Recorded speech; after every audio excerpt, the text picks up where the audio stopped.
Kiran arrest అనేది ఒక warning, మిగతా వాళ్ళందరికీ కూడా ఒక warning, sweet warning from YSR Congress party. ఓ శ్యామలక్క, నాకు తెలియక అడుగుతా.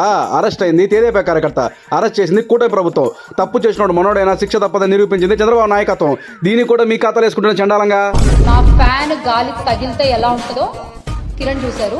మరి మీ బోర్డు గంట భార్య బిడ్డలు ఇంట్లో దూరతామన్నప్పుడు, వల్లభనేని వంశీ, అంబటి, ద్వారంపూడి, కొడాలని పుట్టుకుల గురించి నీచంగా మాట్లాడినప్పుడు, సొంత చెల్లి గురించి కూడా వర్ర రవీంద్రరెడ్డి అసభ్య పోస్టులు పెట్టినప్పుడు, అప్పుడు ఎందుకక్క మీ ఫ్యాన్ గారు వాళ్ళకి తగ్గలేదు?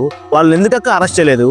అధికార ప్రతినిధి గొంతు అధికారంలో ఉన్నప్పుడు ఎందుకక్క మూగపోయింది? నోరు అదుపులో పెట్టుకోకపోతే త్వరలో మీరు కూడా చూస్తారు. మాకు వార్నింగ్ ఇచ్చే ముందు ఒలింపిక్స్ లో బూతులు పోటీలో పెడితే భారతదేశానికి బంగారు పథకాలు తెచ్చే బంగారు రాజులు మీ పార్టీలో చాలా మంది ఉన్నారు. ఫస్ట్ వాళ్ళని అదుపులో పెట్టుకోక, అలాగే ఐపీఎల్ సీజన్ కనుక బుకీలు బెట్టింగ్ ప్రమోషన్ కోసం వస్తారు.